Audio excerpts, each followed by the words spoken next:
Hello student, आज हम लोग देखते हैं बेटा subject chemistry unsolved paper 2023। Set आपके पास 3 है, कोड है बेटा CCC। तो आज हम लोग क्वेश्चन नंबर 6 से स्टार्ट करते हैं। क्वेश्चन नंबर 6 में जो आपके पास होने वाला है कि what happens when ethyl alcohol is heated with iodine and caustic soda solution. ठीक है, तो इसका रिएक्शन हम लोग देखते हैं। इसमें आपके पास आयोडोफॉर्म बनेगा और आप देखिए यहाँ क्वेश्चन भी लिखा गया होगा और आंसर भी। तो हम लोग ये देखते हैं बेटा, एथिल अल्कोहल I2 और NaOH, इसका नाम होता है कॉमन नेम कास्टिक सोडा। इसके साथ रिएक्शन करके आयोडोफॉर्म बनाता है CHI3, जिसे ट्राई आयोडोमेथेन भी बोलते हैं। इसके साथ बेटा HCOONA बनता है, जिसे सोडियम फार्मेट बोला जाता है। साथ में साइड प्रोडक्ट NaI वाटर भी बनता है। अब ये जो आपके पास CHI3 है, ये आयोडोफॉर्म LOPPT होता है। ठीक, येलो कलर का होता है। ये हमारे पास आ गया। नेक्स्ट आपके पास आने वाला है बेटा methyl amine react with nitrous acid. तो मेथिल एमीन जो है ना, नाइट्रस एसिड से जब रिएक्शन करता है तो मेथिल अल्कोहल बनता है। ये कन्वर्जन में काफ़ी इंपॉर्टेंट होने वाला है। जब aliphatic primary amine nitrous acid से रिएक्शन करता है तब क्या बनता है, मेथिल अल्कोहल। मेथिल अल्कोहल होगा। यदि यहाँ पर C2H5 रखिएगा तो यहाँ पर एथिल अल्कोहल होगा। मतलब ये है कि जब एलिफैटिक प्राइमरी एमीन HNO2 से रिएक्शन करेगा तो अल्कोहल बनेगा। ठीक है, अब हमारे पास ये देखिए, यहाँ पर ये जो आपके पास यहाँ से एक ऑक्सीजन ले लो, यहाँ से 2 हाइड्रोजन आ गए आपके पास, और यहाँ पर वाटर मॉलिक्यूल निकल रहा है। यहाँ पर आपके पास 1 नाइट्रोजन, यहाँ से 1 नाइट्रोजन, आपके पास N2 साइड प्रोडक्ट निकल रहा। अब यहाँ CH3 बचा और यहाँ अभी एक ऑक्सीजन बचा हुआ है, एक हाइड्रोजन, मतलब OH समझ लो। तो आपके पास यहाँ पर CH3OH बनने वाला है। ठीक है, तो ये कहने का मतलब ये है बेटा कि ये जो प्राइमरी एलिफैटिक एमीन होता है RNH2, ये आपको बनाना है अल्कोहल ROH। तो तीर पर यहाँ पर क्या लिखा जाए, तो इसको कन्वर्जन में याद करिए HNO2 nitrous acid. Nitrous acid एक ऐसा रिएजेंट है जो प्राइमरी एलिफैटिक एमीन को अल्कोहल में चेंज कर देता है। ठीक है, तो इसको आप लर्न कीजिए। नेक्स्ट अब हम लोग देखते हैं इसका थर्ड पार्ट क्या होता है। थर्ड पार्ट में ये पूछा है ethyl alcohol is heated with bleaching powder and water. तो आपके पास जानते हो ब्लीचिंग पाउडर का फार्मूला यहाँ पर होने वाला है। इस स्टेप में रिएक्शन होती है। तो यहाँ पर हम लोग देखते हैं पहले स्टेप में होने वाला है बेटा, ब्लीचिंग पाउडर वाटर से रिएक्ट कर जाएगा और कैल्शियम हाइड्रोक्साइड प्लस Cl2 बनाएगा। ये जो पहले स्टेप में Cl2 जनरेट हुआ है ना, ये क्या करता है, ये ऑक्सीडेशन का भी काम करेगा, ये क्लोरीनेशन का भी काम करने वाला है। तो अब देखिए यहाँ पर बेटा CH3CH2OH है, मतलब एथिल अल्कोहल है। क्लोरीन से रिएक्शन करके ये एस्टल्डिहाइड में चेंज होगा और HCl बाहर जाने वाला है। अब ये जो आपके पास एस्टल्डिहाइड बना है, या इसी को एथेनल बोलते हैं, ये फिर से आपके पास क्लोरीन से रिएक्शन करेगा। अब इसका क्लोरीनेशन होगा। ये देखिए यहाँ पर जो 3 हाइड्रोजन है ना, अब यहाँ पर 3 क्लोरीन आने वाले हैं और 3 हाइड्रोजन, और यहाँ पर 3 क्लोरीन बचेगा तो इसको बाहर कर दिया जाएगा। अब ये बन गया आपके पास CCl3CHO, जिसे आप क्लोरल बोलते हो। ठीक है, इसी का दूसरा नाम ट्राईक्लोरोएथेनल हो जाता है। अब इस ट्राईक्लोरोएथेनल के आप 2 मॉलिक्यूल लाएंगे। ठीक है, देखिए यहाँ पर मैं लिखा हूँ CCl3CHO CCl3CHO, और ये CH का होल ट्वाइस है। आपके पास यहाँ देखो CCl3 और यहाँ का H, तो हम ये बोल सकते हैं ना CHCl3, ये आपके पास बन गया। और यहाँ भी मतलब 2 मॉलिक्यूल CHCl3 बन रहा क्लोरोफॉर्म, इसी को ट्राईक्लोरोमेथेन बोला जाता है। बचा कि आपके पास कैल्शियम फार्मेट। ठीक है, ये कहाँ से बचा, देखो एक H यहाँ पर, CO और एक O इधर ना, ऐसे यहाँ पर HCOO, तो HCOO का होल ट्वाइस Ca। अब इसके पास आप सब देखते हैं बेटा नेक्स्ट आने वाला है acetyl chloride react with ethyl alcohol. Acetyl chloride जब एथिल अल्कोहल से रिएक्शन करता है तो क्या बनता है। अब यहाँ पर देखिए एथिल अल्कोहल है, एसिटिल क्लोराइड है या इथेनॉइल क्लोराइड इसको बोलते हैं। यहाँ से हम लोग बेटा इसका रिएक्शन करेंगे तो HCl बाहर जाने वाला है। अब पेरिडीन की प्रेजेंस में तो यहाँ पर क्या बनने वाला है, एस्टर, एथिल एसीटेट, COO आराना ग्रुप एस्टर बन जाता है, एथिल एसीटेट इसका नाम हो जाता है। और यहाँ पर HCl ज़्यादा निकल जाएगा, मतलब बाहर निकलने वाला है, और ये बेस है पेरिडीन। नेक्स्ट आपके पास है ये क्लोरीन हम लोग पास करें एथिल अल्कोहल में तो क्या होने वाला है। तो क्लोरीन तो आपका वही करता है, क्लोरीन क्या करेगा, उसका ऑक्सीडेशन कर देगा एसिटल्डिहाइड में। अभी हम लोग पढ़े ना ब्लीचिंग पाउडर वाले केस में, तो एथिल अल्कोहल को क्या बना देगा बेटा, CH3CHO में बना देगा। लेकिन ये अधिकता में होगा, एक्सेस में लोगे तो यहाँ पर क्या ट्राइक्लोरो एसिटल्डिहाइड बना देगा, मतलब CCl3CHO, जो क्लोरल अभी ऊपर वाली रिएक्शन जस्ट पढ़ा गया ब्लीचिंग पाउडर के साथ। चलिए अब इसी एक के आर करके भी आता, आप चाहे इसको अटेम्प्ट करिए चाहे आप देखिए इस क्वेश्चन को अटेम्प्ट करना होता है बेटा। क्वेश्चन नंबर 6 और 7 में आपके पास ऑप्शन रहता है, तो आप चाहे हम लोग फर्स्ट पार्ट को करें या फिर आर वाले को करें, ठीक है। यहाँ पर लिखा write a chemical reaction to depict the preparation of haloalkane from each of the following. अब हमें बनाना है क्या, हाइलोएल्केन, किससे, एथिल अल्कोहल से, प्रोपीन से, ठीक है। तो यहाँ पर हम लोग देखते हैं preparation of haloalkane from ethyl alcohol से, NCERT की पहली लाइन है फर्स्ट चैप्टर का। एथिल अल्कोहल लाएंगे, HCl ZnCl2 से रिएक्शन कराएंगे, एथिल क्लोराइड मतलब यही हाइलोएल्केन है प्लस वाटर बनेगा। देखिए यहाँ से OH और यहाँ से H, ये बाहर कर देंगे, वाटर बाहर जाने वाला है, ठीक है, और हाइलोएल्केन बन जाएगा। ये क्या होता है बेटा, लुकास रेजेंट होता है। लुकास रेजेंट ये है ना, कंसंट्रेट HCl और ZnCl2 के मिक्सचर को बोला जाता है लुकास रेजेंट। अच्छा, हाइलोएल्केन बनाने का दूसरा रिएक्शन उसी हेडिंग में मिलती है NCERT के, जब इथेनॉल का रिएक्शन NaBr से करते हैं तो एथिल ब्रोमाइड बनने वाला है।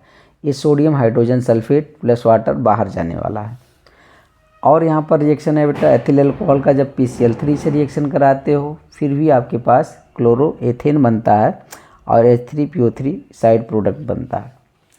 नेक्स्ट हमारे पास आता है PCl5 से भी रिएक्शन करा करके बना सकते हैं हाइलोएल्केन।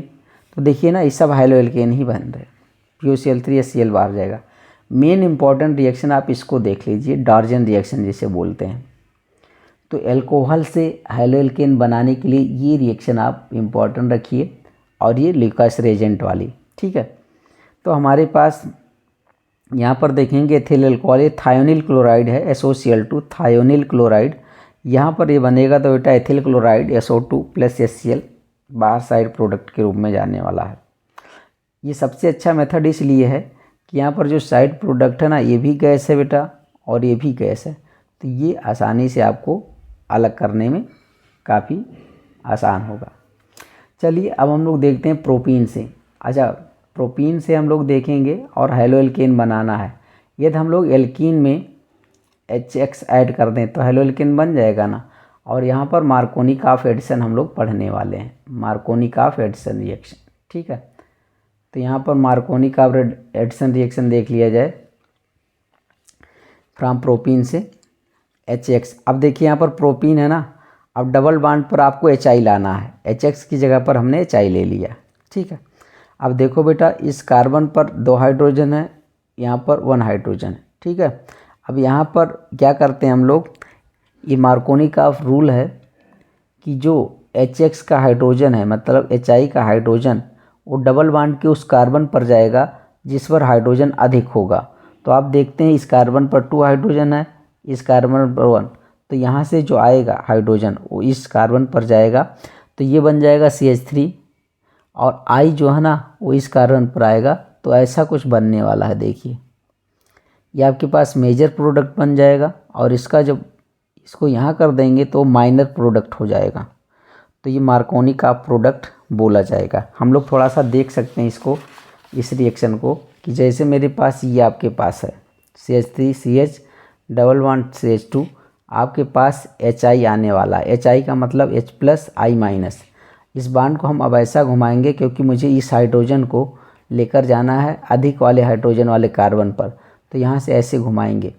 जब यहाँ से इसको आप रोटेट करोगे तो बेटा इस पर नेगेटिव चार्ज आएगा और इस पर पॉजिटिव चार्ज आएगा। तो ये जो पॉजिटिव वाला है वो यहाँ चला जाएगा, तो आपके पास ये बन जाएगा CH3, और यहाँ पर ये जो CH है इस पर I आ जाएगा और ये आपके पास प्रोडक्ट बनेगा। ठीक है, तो ये मार्कोनी काफ़ी के अकॉर्डिंग प्रोडक्ट बन गया है आपके पास। अच्छा, इसमें आपके पास HI ऐड हो रहा है, HX ऐड हो रहा है, तो ये रिएक्शन क्या कहलाएगा? हाइड्रो हैलोजिनेशन रिएक्शन कहलाएगा। ठीक है, अब हम लोग स्टार्ट करते हैं बी पार्ट। क्वेश्चन नंबर 6 का बी पार्ट देखते हैं, और क्वेश्चन नंबर 6 के बी पार्ट में भी रिएक्शन है आपके पास। यहाँ right chemical equation for the following, chemical equation लिखना है। कोल्वे रिएक्शन, ये बेटा आपके पास अल्कोहल फिनाल ईथर चैप्टर में NCERT में तीनों चारों हेडिंग साथ ही रखी गई हैं। तो आपके पास यहाँ पर सैलिसिलिक एसिड बनता है कोल्वे रिएक्शन में। जैसे आप देखिए यहाँ पर फिनाल लेंगे, NaOH से रिएक्शन कराओगे बेटा तो सोडियम फिनॉक्साइड बनेगा। ठीक है, यहाँ पर वाटर बाहर जाने वाला है। अब दूसरे स्टेप में क्या करते हैं हम लोग, यहाँ पर करते हैं CO2 से रिएक्शन और इसका एसिडिफिकेशन करना पड़ता है। मतलब ये CO2 है ना, अब मान लो अच्छा यहाँ पर आपके पास एक H है कि नहीं बताओ? एक H है ना, यहीं पर H और कार्बन के बीच में COO लाना है, CO2 को लाना है। ठीक है, तो यही तो बन जाएगा COOH बन जाएगा इंसर्शन। यहाँ पर ये वीक इलेक्ट्रोफाइल का काम करता है। ठीक है, तो आपके पास ये 2 हाइड्रोक्सी बेंजोइक एसिड, इसी का होता है नाम सैलिसिलिक एसिड, कॉमन नाम होता है। नेक्स्ट हम लोग देखते हैं राइमर-टीमैन रिएक्शन, काफ़ी इम्पॉर्टेंट काफ़ी पॉपुलर रिएक्शन है। आप देखेंगे तो राइमर-टीमैन रिएक्शन में 2 प्रोडक्ट बनता है बेटा। आपके पास यहाँ पर फिनाल है, ये फिनाल जब क्लोरोफॉर्म और NaOH के साथ रिएक्शन करता है तो सैलिसिलडिहाइड बनता है। ये आर्थो प्रोडक्ट है, पैरा प्रोडक्ट है। अब आर्थो प्रोडक्ट ज़्यादा मेजर होता है क्योंकि इसमें इंट्रामॉलिक्यूलर हाइड्रोजन बॉन्ड पाया जाता है। अब इसको ये बात ध्यान रखना आपको, ये देखिए यहीं पर चेंज होने वाला है। CHCl3 क्लोरोफॉर्म है ये, जब क्लोरोफॉर्म NaOH के साथ रिएक्शन कराओगे इसका तो सैलिसिलडिहाइड बनेगा। लेकिन जैसे आप यहाँ पर चेंज कर दोगे ये, तो उसकी जगह पर आप CCl4 ले लोगे, कार्बन टेट्राक्लोराइड, तो फिर आपके पास ये COOH बनने वाला है, मतलब सैलिसिलिक एसिड बनेगा। तो कोल्वे रिएक्शन में भी सैलिसिलिक एसिड बनता है और राइमर-टीमैन में भी बनता है। तब बनता है राइमर-टीमैन में जब CCl4 लिया जाता है। ठीक है, नेक्स्ट आपके पास है ऑक्सीडेशन ऑफ फिनाल। फिनाल का ऑक्सीडेशन करते हैं, सोडियम डाइक्रोमेट इसका नाम है, इन प्रेजेंस ऑफ एसिड, तो हमारे पास बेंजोक्विनोन बनता है, बेंजोक्विनोन। नेक्स्ट अब हम लोग देखते हैं बेटा इसका 4th है पार्ट, विलियमसन सिंथेसिस। देखिए इसमें 5 रिएक्शन है और 5 मार्क्स के हैं, तो यहाँ मैकेनिज्म की ज़रूरत नहीं है। ठीक है, जहाँ पर मार्क्स ज़्यादा होंगे 3 या 4 मार्क्स के, वहाँ पर मैकेनिज्म रिक्वायरमेंट होगी। चलिए हम लोग देखते हैं विलियमसन सिंथेसिस। विलियमसन सिंथेसिस ये होता है कि सोडियम एल्कोक्साइड, ये देखिए ये सोडियम एल्कोक्साइड है। ठीक है, ये एल्कोक्साइड आयन है आपके पास, RO-, इसको एल्कोक्साइड आयन बोलते हैं, और इसके साथ सोडियम आ जाएगा तो सोडियम एल्कोक्साइड हो जाएगा। ठीक है, अब इससे देखिए रिएक्शन ये किससे करेगा? एल्किल हैलाइड से। तो फिर आपके पास यहाँ से NaX बाहर जाएगा और ROR बनेगा, ईथर बनता है, NaX साइड प्रोडक्ट में जाएगा। अच्छा, मैं R की जगह पर कोई एल्किल ग्रुप लिख सकता हूँ, मैं R की जगह पर यहाँ पर C2H5 लिख दिया और X की जगह पर ब्रोमीन लिख दिया। ठीक है, तो यहाँ पर C2H5 Br और प्लस NaO, यहाँ R की जगह पर भी C2H5 कर दिया, तो यहाँ से NaBr बाहर किया। अब हमारे पास बचा क्या? C2H5 O C2H5, मतलब ये बचने वाला है। इसका नाम क्या होता है बेटा? Die ethyl ether. क्या नाम है? डाई एथिल ईथर, या इसी का नाम या क्या हो सकता है? Ethoxy ethane. ठीक है, इसका IUPAC नाम क्या लिखा जाता है? एथॉक्सी एथेन, और साइड प्रोडक्ट आपके पास NaBr जा रहा है। नेक्स्ट रिएक्शन है industrial preparation of methanol. Methanol कैसे बनाते हैं? तो यहाँ पर लिखा है बेटा catalytic hydrogenation of carbon monoxide. Carbon monoxide का कैटालिटिक हाइड्रोजनेशन किया जाता है, इसमें हाइड्रोजन को जोड़ा जाता है, ऐड किया जाता है, तो आपके पास क्या बनता है? मेथेनॉल। ये यहाँ पर ZnOCr2O3 यहाँ पर कैटालिस्ट है। उसका जो टेम्परेचर है बेटा वो हाई टेम्परेचर हाई प्रेशर पर ही रिएक्शन कर रहा है। ठीक है, अब 6 के बी पार्ट के आर में हम आते हैं, चाहे हम लोग पहला ऑप्शन अटेम्प्ट करें या फिर यहाँ ला करें। ठीक है, तो इसमें तो मैकेनिज्म पूछा हाइड्रेशन का, और यही आपके सिलेबस में भी है। ठीक है, तो इंटर के सिलेबस में ज़्यादा मैकेनिज्म नहीं है, 2 है। ये तो आप ये करिए, हाइड्रेशन ऑफ एल्कीन वाला, या डिहाइड्रेशन ऑफ एल्कोहल, या फिर SN1 SN2, 3-4 मैकेनिज्म है जो आपको प्रैक्टिस करना चाहिए। अब हम लोग अपने क्वेश्चन पर आते हैं। Right chemical equation and mechanism of acid catalysed hydration of alkene. तो चलिए, हाइड्रेशन ऑफ एल्कीन का मतलब होता है बेटा वाटर का एडिशन। ठीक है, हाइड्रेट हो जाना, मतलब पानी वानी जब पीते हैं ना तो कहते हैं थोड़ा सा हाइड्रेट हो जाए। तो यहाँ पर आप देखोगे वाटर का एडिशन होने वाला है, तो यहाँ पर C2H4 था, वाटर ऐड होने वाला है। तो वाटर में आपके पास 2 पार्ट है ना, एक आपके पास H प्लस OH माइनस, तो हमारे पास एक पर H जाएगा, एक पर OH माइनस जाएगा। ठीक है, तो आपके पास क्या बनने वाला? एथिल एल्कोहल या एथेनॉल। अब इसकी मैकेनिज्म पूछ रहे हैं, तो इसकी मैकेनिज्म हम लोग देख लेते हैं। इसकी मैकेनिज्म जो है आपके पास 3 स्टेप में कंप्लीट होने वाली है। 3 स्टेप में जो मैकेनिज्म होगी, अब हम लोग देखते हैं। देखिए बेटा, मैं पहला स्टेप लिख रहा हूँ, protonation of alkene for carbocation. Protonation करना है एल्कीन का। अब यहाँ पर देखते होंगे कि पहले स्टेप में H2O है, ये H+ को एक्सेप्ट करता और हाइड्रोनियम आयन बना रहा है। अब ये हाइड्रोनियम आयन अटैक करेगा एल्कीन पर। ठीक है, तो देखिए कैसे कर रहा है। इस पर अब पॉजिटिव चार्ज आ गया, ये अधिक इलेक्ट्रोनेगेटिव एटम है, तो ये हमें अब ज़्यादा देर अपने ऊपर पॉजिटिव चार्ज नहीं रहने देगा। तो ये क्या करेगा, इस बांड से ये इलेक्ट्रॉन दोनों लेगा, तो ये H+ के फॉर्म में आएगा। अब H+ फॉर्म में आएगा तो ये जो पाई इलेक्ट्रॉन है, ठीक है, वो जाएगा, इसको एक्सेप्ट करेगा।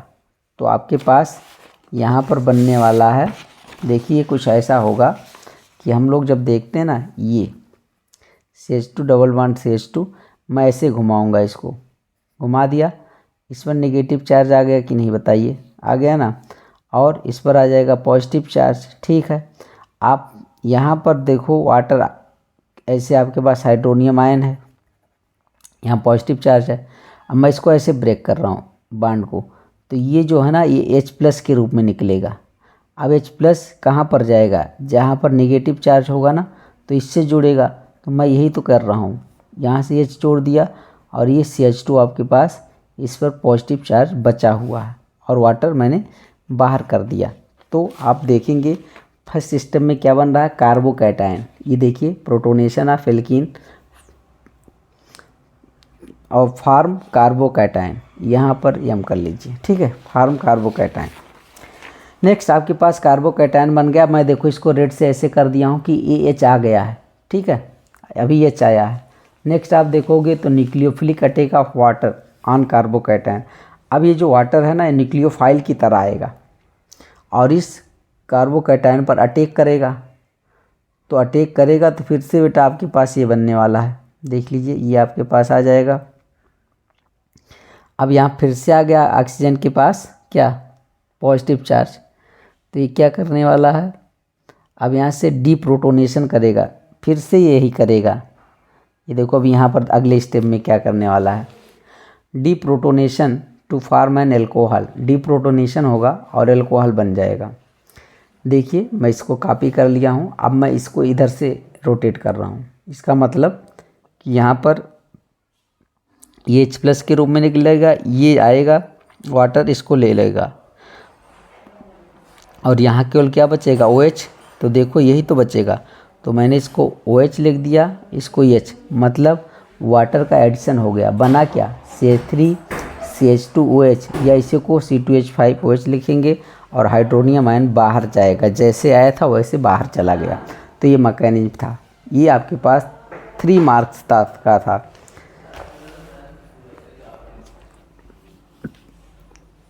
इसका सेकंड पार्ट का क्वेश्चन आप देखोगे तो सेकंड पार्ट में ये पूछा है ना, एल्कोहल तो बना लिया, अब यहाँ पर पूछा ये है कि right chemical equation for identifying primary secondary alcohol. Primary secondary alcohol को आइडेंटिफाई करने के लिए केमिकल इक्वेशन लिखना है। तो भैया प्राइमरी सेकेंडरी एल्कोहल को आइडेंटिफाई किससे करते हैं, ल्यूकास रिएजेंट से। हालांकि हम लोग करते हैं प्राइमरी सेकेंडरी टर्सरी एल्कोहल सबका ल्यूकास रिएजेंट से आइडेंटिफिकेशन, बट 2 ही रिएक्शन पूछा है, ये आपके पास 2 ही मार्क्स का आने वाला है। तो देखिए ल्यूकास रिएजेंट यह है आपके पास कंसनट्रेट HCl एनहाइड्रस ZnCl2 का मिक्सचर। प्राइमरी एल्कोहल जैसे ल्यूकास रिएजेंट में मिलाते हैं तो जो टर्बिडिटी आफ्टर 1 आवर, 1 घंटे बाद धुंधलापन मतलब टर्बिडिटी आ जाता है, रिएक्शन करता है, ऐसा आप कह सकते हैं।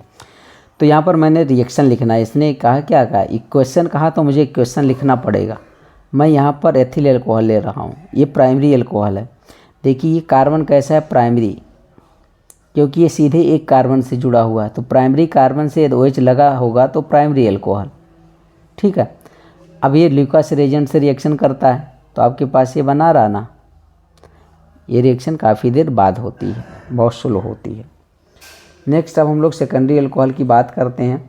तो सेकेंडरी एल्कोहल जब ल्यूकास रिएजेंट, LR का मतलब ल्यूकास रिएजेंट से रिएक्शन करता है तो टर्बिडिटी आ जाता है, बहुत जल्दी रिएक्शन कर जाएगा, 5 से 10 मिनट में ये रिएक्शन दिखा शो करने लगेगा। और इसका हम लोग सेकेंडरी एल्कोहल लेंगे। देखिए ये जो कार्बन है जिससे OH अटैच है, ये 2 कार्बन से अटैच है, इसलिए कैसा कार्बन है बेटा, सेकेंडरी कार्बन। और सेकेंडरी कार्बन से OH जुड़ा हुआ तो सेकेंडरी एल्कोहल। फिर से आप ल्यूकास रिएजेंट लाए, फिर से रिएक्शन किए, अब यहाँ पर हाइड्रोएल्केन बना, लेकिन ये रिएक्शन थोड़ा जल्दी हो गया। तो ये हम लोग ये यहाँ पर देखा कि प्राइमरी एल्कोहल और सेकेंडरी एल्कोहल जो ल्यूकास रिएजेंट के साथ रिएक्शन कर रहा है तो सेकेंडरी एल्कोहल बहुत जल्दी कर ले रहा है, secondary alcohol more reactive than primary alcohol, ठीक है। तो हम लोग यहाँ से आइडेंटिफाई कर सकते हैं। मेरे पास 2 टेस्ट ट्यूब है, ठीक है, यहाँ पर रखा गया है। मान लो एक में मेरे पास प्राइमरी एल्कोहल रखा गया है, एक में मेरे पास सेकेंडरी एल्कोहल है। अब मेरे पास ल्यूकास रिएजेंट लेकर के आता हूँ, ल्यूकास रिएजेंट इसमें मैं मिलाऊंगा, ल्यूकास रिएजेंट आप इसमें मिलाएंगे, तो रिएक्शन तो देखेंगे जिसमें टर्बिडिटी पहले आ जाती है वो सेकेंडरी एल्कोहल होगा, जिसमें बहुत देर बाद आए वो प्राइमरी एल्कोहल होगा। तो इसका मतलब प्राइमरी एल्कोहल ज़्यादा रिएक्टिव होता है सेकेंडरी एल्कोहल से। चलिए ठीक है, अब क्वेश्चन नंबर 7 हम लोग स्टार्ट करते हैं।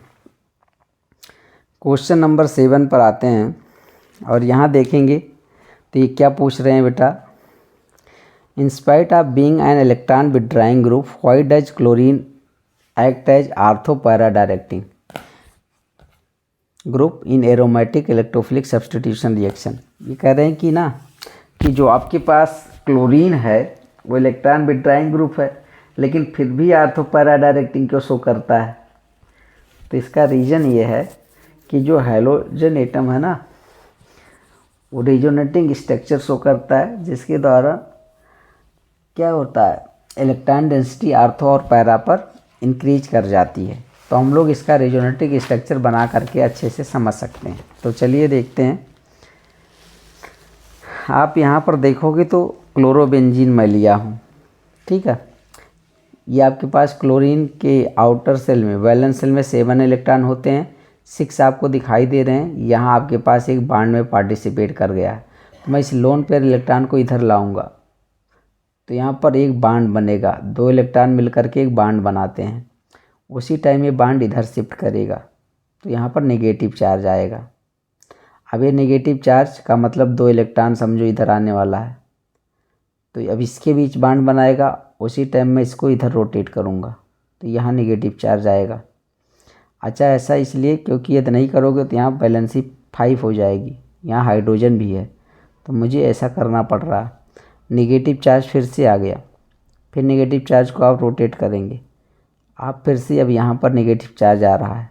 ठीक है, तो आप देख रहे होंगे ये रिजोनेटिक स्ट्रक्चर, रिजोनेंस को डबल एरो से रिप्रेजेंट करते हैं। और आर्थो पैरा पोजीशन क्या होता है, आपको ये आपके पास क्लोरीन है, ठीक है, तो इसको 1 2 3 4 5 6, ये जो आपके पास के बगल होता है ये आर्थो होता है, ठीक है। और ये वाला जो आपके पास होता है ये पैरा पोजीशन होता है बेटा, ये मेटा होता है, ये भी मेटा होता है। तो आप देख रहे होंगे आर्थो और पैरा, यहाँ पर मैं देखो आप तो ये आर्थो पोजीशन है ना, और ये वाला पैरा पोजीशन है, फिर आर्थो आ गया।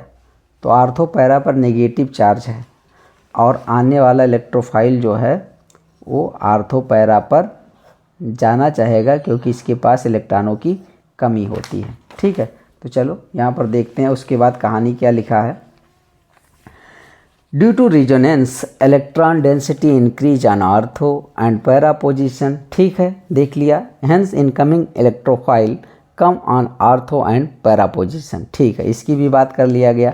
अब यहाँ पर थोड़ा सा बात हम लोग ये करने वाले हैं कि क्लोरीन एटम है -I इफेक्ट। ठीक है, इलेक्ट्रॉन विड्राइंग इफेक्ट है। Some tendency to withdraw electron from benzene ring, ये बेंजीन रिंग से थोड़ा सा इलेक्ट्रॉन डेंसिटी को कम कर देता है। Ring get deactivated compare to benzene ring की तुलना में थोड़ा सा डीएक्टिवेटेड हो जाता है। ठीक है, electrophilic substitution reaction in haloarene occur slowly compare to benzene. जो बेंजीन की रिएक्शन होती हैं उससे इसमें थोड़ा सा स्लो होगा क्योंकि क्लोरीन एटम क्या है, डीएक्टिवेटिंग ग्रुप है। ठीक है, तो आपके पास यहाँ जो इलेक्ट्रोफिलिक सब्सटीट्यूशन रिएक्शन होता है ना, ये halogenation, nitration, sulphonation, Friedel Crafts alkylation, Friedel Crafts acylation. अब हम लोग आते हैं इसके सेकंड पार्ट पर। ये कह रहे हैं नोट लिखना है। ओड्स फिटिक रिएक्शन काफ़ी इंपॉर्टेंट रिएक्शन है और ज़्यादातर बच्चों को याद हो जाता है। तो इसमें देखो बेटा, एक एरियल हैलाइड लेते हैं, एक एल्किल हैलाइड। यहाँ पर क्या ले लिया गया, क्लोरोबेंजीन, यहाँ पर मेथिल क्लोराइड। ड्राई ईथर की प्रेजेंस में यहाँ से आप 2NaCl बाहर करने वाले हो, आपके पास बन जाएगा टॉलुइन या एल्किल बेंजीन। सैंडमेयर रिएक्शन, जब बेंजीन डाइजोनियम क्लोराइड रिएक्ट करता है क्यूप्रस क्लोराइड HCl की प्रेजेंस में तो क्लोरोबेंजीन बनेगा, नाइट्रोजन बाहर जाएगा। और जब ब्रोमाइड से रिएक्शन करेगा तो ब्रोमोबेंजीन बनेगा। अच्छा, आप देखो इसको Cu2Br2 लिखा है, यहाँ CuCl लिखा है। इसको भी आप क्यूप्रस ब्रोमाइड पढ़ोगे, इसको क्यूप्रस क्लोराइड पढ़ोगे। ठीक है, इसको आप CuBr भी लिख सकते हैं। तो बेंजीन डाइजोनियम क्लोराइड ये है आपके पास और ये ब्रोमोबेंजीन है, तो इससे सैंडमेयर रिएक्शन है। अब हम लोग इसके R पार्ट पर आते हैं। R पार्ट में ही हम लोग देखने वाले हैं explain the resonance effect in nucleophilic substitution reaction of haloarene. Haloarene की न्यूक्लियोफिलिक सब्सटीट्यूशन रिएक्शन को एक्सप्लेन कर रहा है ना। तो भैया हाइलोएरिन जो होता है ना, और न्यूक्लियोफिलिक सब्सटीट्यूशन रिएक्शन काफ़ी कम देता है। ठीक है, लेस रिएक्टिव। क्यों कम देता है, ड्यू टू रिजोनेंस इफेक्ट आप बना दोगे। अच्छा, न्यूक्लियोफिलिक सब्सटीट्यूशन मतलब कि एक न्यूक्लियोफाइल आएगा और इनको हटा देगा क्लोरीन को, लेकिन क्लोरीन पर देख रहे हो ये डबल बॉन्ड आ जा रहा, डबल बॉन्ड आ जा रहा, तो मुश्किल होगा इसको हटाने के लिए, मुश्किल होगा ना। तो यहाँ पर इसीलिए थोड़ा सा न्यूक्लियोफिलिक सब्सटीट्यूशन रिएक्शन बहुत मुश्किल से देगा, नहीं देगा जनरली। ठीक है, तो मैं यही दिखाने की कोशिश किया हूँ कि क्लोरीन और इस कार्बन के बीच में देखो ना, इसमें क्या पार्शियल डबल बॉन्ड हो आ जाता है, डिफ़िकल्ट फॉर ब्रेक, इसको तोड़ने में मुश्किल होती है, इसलिए न्यूक्लियोफिलिक सब्स्टिट्यूशन रिएक्शन ये नहीं देता है। ठीक है, नेक्स्ट आपके पास आता है और क्या रीजन हो सकता है, difference in hybridization of carbon atom of CX bond. ये देखिए यहाँ CX बॉन्ड होगा, इसका हाइब्रिडाइजेशन sp2 और यहाँ पर होगा क्या sp3। और दूसरी तो इसके बाद क्या होगा, जहाँ पर sp2 S करेक्टर ज़्यादा है ना, यहाँ पर sp2 में S ज़्यादा है इसकी तुलना में, तो इसमें इसके बीच टाइटली बाउंड बना होगा, तो इसको तोड़ने में तब भी मुश्किल होगा। तीसरा फैक्टर ये देखो CX बॉन्ड लेंथ यहाँ पर 169 पिकोमीटर है, मतलब कम है, बॉन्ड लेंथ कम है तो उसको ब्रेक करने के लिए ज़्यादा एनर्जी की ज़रूरत पड़ेगी, तो मुश्किल होगा। आप यहाँ पर देखते हैं CX यहाँ पर बॉन्ड लेंथ भी ज़्यादा है, तो हाइलो एल्केन की तुलना में हाइलोरीन न्यूक्लियोफिलिक सब्स्टिट्यूशन रिएक्शन नहीं देना चाहता है। और एक फैक्टर आपके पास लास्ट आने वाला है, इनस्टेबिलिटी ऑफ फेनिल कैटायन। जैसे मान लो इसको तुमने निकाल दिया, अब आपके पास एक कार्बोकैटायन बना, ये लेस स्टेबल है क्योंकि इस रेजोनेंस से नहीं बना सकता है। और मान लो आप SN2 रिएक्शन करना चाहते हो कि जैसे ये हैलोजन निकल रहा है इसके बैक साइड से अटैक करवा दें न्यूक्लियोफाइल को, तो बैक साइड से नहीं अटैक कर पाएगा क्योंकि इतना बड़ा ग्रुप लगा हुआ है, तो कैसे जाएगा ये, ठीक है। तो इसीलिए जो हैलोरीन होता है वो न्यूक्लियोफिलिक सब्स्टिट्यूशन रिएक्शन के टूवर्ड्स लेस रिएक्टिव होता है, मतलब बहुत कम रिएक्टिव होता है, ठीक है। चलो देखते हैं दूसरा reaction. Right chemical equation of reaction of high-low alkene with 2 metal, ठीक है। हाइलो एल्कीन का रिएक्शन 2 मेटल के साथ लिखना है बेटा। पहला तो आपने ग्रेगनार्ड एजेंट बना लेना है, ठीक है। RX का Mg के साथ रिएक्शन कराओगे ड्राई ईथर की प्रेजेंस में, RMgX बन जाएगा ग्रेगनार्ड एजेंट। और सेकंड देख लो, लिथियम के साथ करा दो, RLi बन जाएगा। अच्छा, ये दोनों क्या ऑर्गेनोमेटेलिक कंपाउंड हैं। ऑर्गेनोमेटेलिक कंपाउंड क्या होता है, इसको हम देख लें। ऐसा कंपाउंड जिसमें कार्बन मेटल बॉन्ड होता है, उसे ऑर्गेनोमेटेलिक कंपाउंड कहते हैं। जैसे आप CH3 MgBr यही तो करते हो, CH3 MgBr, तो ये कार्बन मेटल बॉन्ड है ना आपके पास, ये ऐसे ही तो लिखोगे MgBr, यहाँ पर 3H लिखोगे, तो जिसमें कार्बन मेटल बॉन्ड होता है उसे ऑर्गेनोमेटेलिक कंपाउंड बोला जाता है। यही पॉइंट यहाँ पर लिखा गया, ठीक है। अब हम लोग इसके सेकंड पार्ट पर आते हैं, और सेकंड पार्ट आप देखोगे तो मिलने वाला यहाँ पर बहुत ही इम्पॉर्टेंट रिएक्शन, जो हर सेट में हर बार एग्जाम में किसी ना किसी तरीके से ज़रूर पूछा जाएगा।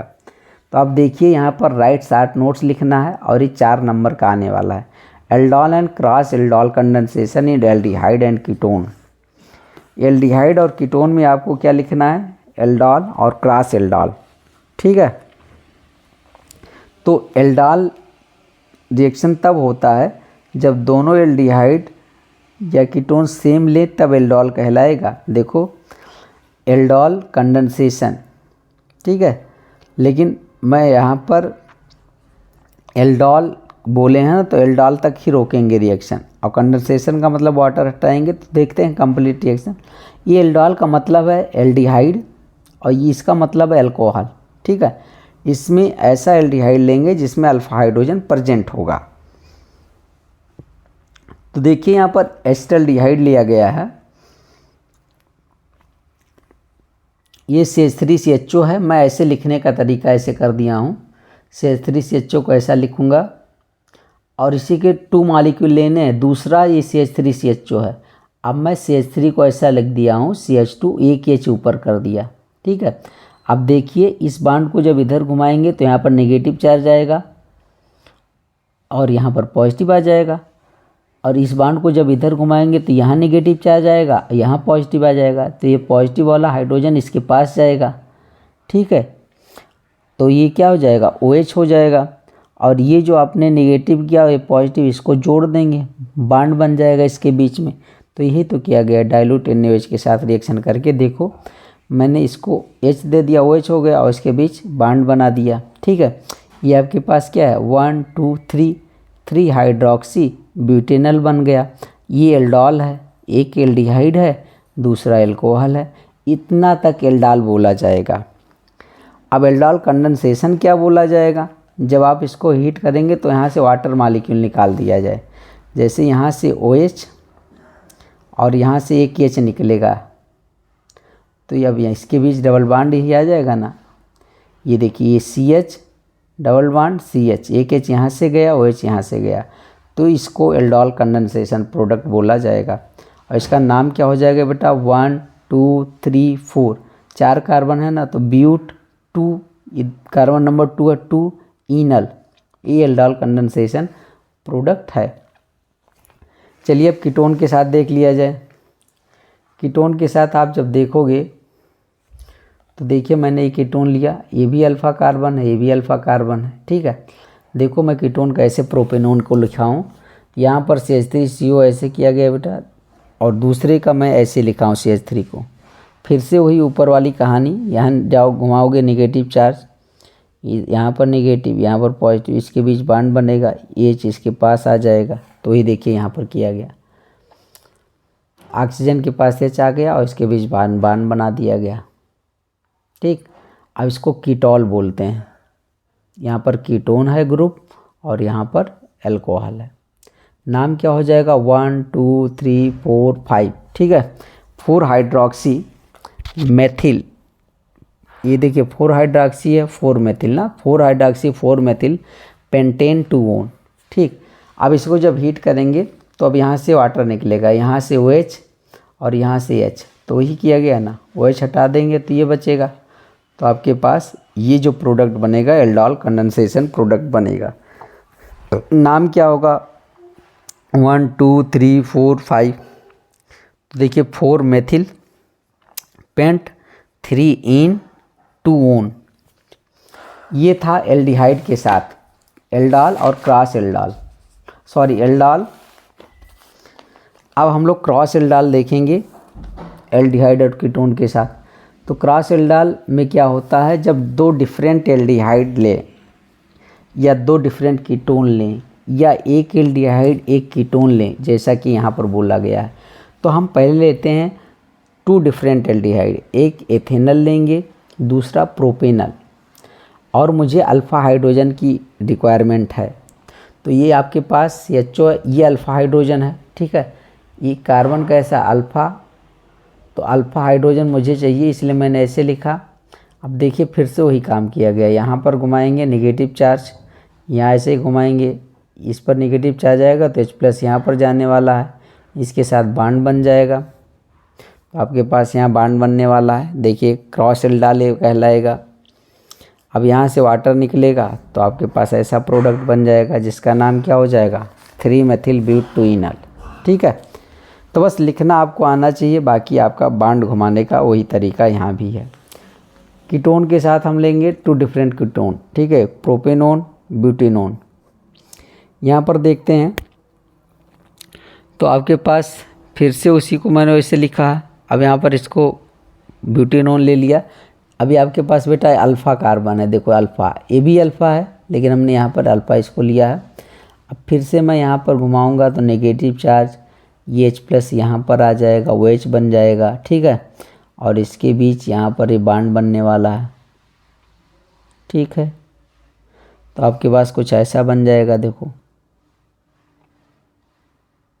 ठीक, ये H एक बचेगा इस पर, तो एक H बचा है। अब इसको जब हीट करेंगे, इसको क्रॉस कीटोल बोलोगे। ठीक है, इसका नाम क्या हो जाएगा, 4 हाइड्रोक्सी 3,4 डाईमेथिल पेंटेन 2 ओन। जब इसको हीट करेंगे तो यहाँ से वाटर बाहर जाने वाला है, तो आपके पास प्रोडक्ट बन जाएगा ये 1 2 3 4 5, नाम हो जाएगा 3,4 डाईमेथिल पेंट 3 इन 2 ओन। अब एक लास्ट है जो 1 मार्क्स का है, कैनिजारो रिएक्शन। तो कैनिजारो रिएक्शन जो आपके पास है, इसमें अल्फ़ा हाइड्रोजन नहीं होता है बेटा। ऐसा एल्डिहाइड जिसमें अल्फ़ा हाइड्रोजन नहीं होता है वो कैनिजारो रिएक्शन देता है। जैसे देखिए उसके 2 मॉलिक्यूल यहाँ पर भी लेना है। फॉर्मल्डिहाइड के मैंने 2 मॉलिक्यूल लिया, SCHO SCHO। अब एक मॉलिक्यूल का ऑक्सीडेशन होगा, एक का रिडक्शन होगा। तो चलिए मैं देख रहा हूँ कंसनट्रेट के उसके साथ रिएक्शन कर रहा है, तो ये एक बन रहा है एल्कोहल, मतलब रिडक्शन हो रहा है एल्डिहाइड का CH3OH, और एक जा रहा है साल्ट में उस एसिड के, तो HCOOH बन जाता है, इसके एसिड के साल्ट में जाएगा। जैसे आपके पास यहाँ पर देख लीजिए, इतने में हम लोग आपको देख रहे हैं, जैसे SCHO का जब आप ऑक्सीडेशन करते हो ना तो HCOOH बनता है, लेकिन अब सोल्यूशन में KOH भी प्रेजेंट है कि नहीं, तो अब KOH रिएक्शन करके क्या बना लेता है, HCOOK, और वाटर बाहर जाएगा।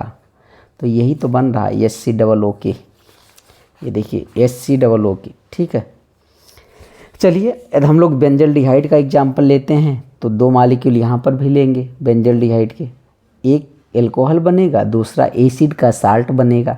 यहाँ पर CH2OH हो जाएगा, यहाँ COOK हो जाएगा, या Na होगा तो COO हो जाएगा। देखिए यहाँ पर NaOH लिखा गया, तो ये बेंजील अल्कोहल है, सोडियम बेंजोएट बन जाता है। चलिए इसके आर पार्ट में आते हैं। ये देखिए क्या कह रहे हैं, कह रहे हैं right chemical equation of 5 method आप प्रिपरेशन ऑफ कार्बोक्सिलिक एसिड बनाने का कोई 5 रिएक्शन लिखना है। तो चलिए स्टार्ट करते हैं। फ्रॉम प्राइमरी अल्कोहल, अल्कोहल का ऑक्सीडेशन कर दो बेटा, तो क्या बन जाएगा, एसिटिक एसिड। ऑक्सीडेशन कर दीजिए एल्डिहाइड एंड कीटोन का, ठीक है। तो एल्डिहाइड का ऑक्सीडेशन तो बहुत आसानी से हो जाता है एसिटिक, लेकिन इसका मुश्किल से होगा। तो यहाँ पर स्ट्रांग ऑक्सीडाइजिंग एजेंट लाएंगे तो टूटेगा, फिर आपका एसिटिक एसिड बनाएगा। यदि हम लोग साइनाइड और एमाइड का हाइड्रोलिसिस कर दें, या आपके पास साइनाइड का हाइड्रोलिसिस करोगे तो एमाइड बनेगा, और एमाइड का फर्दर हाइड्रोलिसिस करेंगे तो क्या बनने वाला है, आपके पास बेंजोइक एसिड, ठीक है। और अमोनिया बाहर जाएगा यहाँ पर, ठीक। तो आपके पास यहाँ पर ये देख सकते हैं अमोनिया, इसका जैसे हाइड्रोलिसिस किया गया। इसको रिएक्शन में देख लो थोड़ा सा। देख बेटा यहाँ पर हाइड्रोलिसिस जब करते हैं ना, तो आपके पास ये ट्रिपल बॉन्ड होता है। अब ये टूटता है बेटा, ये टूटेगा। ये पार्शियल हाइड्रोलिसिस करेंगे तो ये जैसे बॉन्ड टूटेगा ना, तो यहाँ पर आने वाला है, इसको H कर दो, ठीक है। इसको H दे दो, इसको OH दे दो, ठीक। एक बॉन्ड और तोड़ लिया जाए, इसको OH दे दो, इसको H दे दो, तो आपके पास ये क्या बनने वाला है, देखो आपके पास ये इस कार्बन पर 2 H आ जाएगा कि नहीं, और यहाँ पर NH2 आ जाएगा। अब एक कार्बन पर 2 H आ जाएगा तो यहाँ से वाटर बाहर जाने वाला है, यहाँ से H निकालो, यहाँ से OH, और इसके बीच डबल बॉन्ड आ जाएगा। तो क्या बन जाएगा आपके पास, एमाइड बन जाएगा कि नहीं बताइए, यही तो बनेगा एमाइड। तो एमाइड बन गया। देखो आप यहाँ पर क्या बन गया आपके पास, देखिए एमाइड बन गया। अब एमाइड का फर्दर हाइड्रोलिसिस करेंगे तो बेंजोइक एसिड बन जाएगा। देखो कैसे, अब ये आपके पास एमाइड है, अब यहाँ से इसको तोड़ो, इसको OH दो, इसको H, तो अमोनिया बाहर जाएगा और ये COOH के रूप में बचा रहेगा, ठीक है। तो यहाँ पर आप देख रहे होंगे प्रोडक्ट COOH के फॉर्म में, ठीक है। तो बेंजोइक एसिड हमें कार्बोक्सिलिक एसिड मिल गया। नेक्स्ट आपके पास आता है बेटा ग्रिग्नार्ड रिएजेंट से भी बन जाता है। ये देखिए MgI, ये C6H5 MgI है, ठीक है। फेनिल मैग्नीशियम आयोडाइड, CO2 से रिएक्शन कराएंगे तो यहाँ पर एक एडक्ट बनेगा इंटरमीडिएट, इसका हाइड्रोलिसिस करेंगे तो बेंजोइक एसिड बनेगा। देखो इसको तोड़ दो, इसको ऐसे तोड़ो, इसको इधर H दो, इधर OH, तो H देंगे तो COOH बन जाएगा, और ये इधर OH दोगे तो MgOH Br बाहर जाएगा। अच्छा यदि यहाँ पर I लिए हैं तो I यहाँ करो ना, यहाँ पर आप I लिख लीजिए, ठीक है। नेक्स्ट आपके पास आता है, तो अच्छा ये कैसे हुआ इसको थोड़ा सा देख लिया जाए। चलो देख लीजिए, थोड़ा टाइम भले लग जाता है। आपके पास यहाँ पर देखो बेटा MgI है, इस पर पॉजिटिव चार्ज होता है, इस कार्बन पर नेगेटिव चार्ज। अब आपके पास ये जो CO2 है ना, CO2, अब CO2 का आप ऐसे घुमाओ, ऐसे घुमाओगे तो इस पर नेगेटिव चार्ज आएगा, कार्बन पर पॉजिटिव चार्ज आएगा, तो कार्बन इससे जा कर के जुड़ जाएगा। तो कार्बन जाएगा इससे जुड़ेगा, तो कार्बन को देखो मैंने इससे जोड़ दिया। अब ये वाला नेगेटिव पार्ट है ना कार्बन वाला इसका, तो इससे Mg जुड़ जाएगा, MgI। तो मतलब मैं इसको ऐसे लिख सकता हूँ, ये जो आपके पास ये वाला पार्ट है इसको मैं ऐसे लिख दूँगा। अब इसका हाइड्रोलिसिस करूँगा तो इधर H दूँगा, इधर OH, ठीक है। तो आपके पास इधर बचेगा क्या, इधर बन जाएगा आपके पास बेंजोइक एसिड, और साइड में क्या चला जाएगा MgOH और I। तो बस यही तो बना है, ठीक है। चलिए नेक्स्ट देखते हैं आप एल्किल बेंजीन से हम लोग कैसे बनाएंगे। बहुत इंपॉर्टेंट रिएक्शन है ये। एल्किल ग्रुप को क्या करता था, KMnO4 COOH में चेंज करता है। पहले इसका साल्ट बनाएगा, सोडियम पोटेशियम बेंजोएट बनेगा, इसके हाइड्रोलिसिस से बेंजोइक एसिड बनेगा। अब देखो बेटा ये चाहे 1 कार्बन की हो चाहे 10 कार्बन की, KMnO4 क्या करता है, इसको COOH में चेंज ही कर देता है। तो इस बात को ज़रूर ध्यान दीजिएगा। देखिए मैंने यहाँ पर 2 CH3 लिखा है, और इससे वही रिएक्शन किया अब एक स्टेप में, KMnO4 आंवलिक OH माइनस, मैंने इसको एसिडिफिकेशन यहाँ पर दोनों स्टेप को एक ही साथ लिख दिया है। तो यानी ये जो CH3 है ना, वो चाहे 1 कार्बन की हो चाहे 1 हो चाहे 2 हो, सबको COOH में चेंज करेगा। तो काफ़ी अच्छा ऑक्सीडाइजिंग एजेंट है जो एल्किल बेंजीन से एल्किल ग्रुप को चेंज कर देता है COOH में। ठीक है, तो आज ये सेट हम लोग कंप्लीट कर लिए हैं। सेट नंबर 3 कोड था आपके पास CCC। वीडियो को देखिए और लाइक कर दीजिए, सब्सक्राइब कीजिए। आपके साथ कोई और बच्चे हो तो बेटा दूसरे विद्यालय में भी शेयर कर दीजिए। Thank you.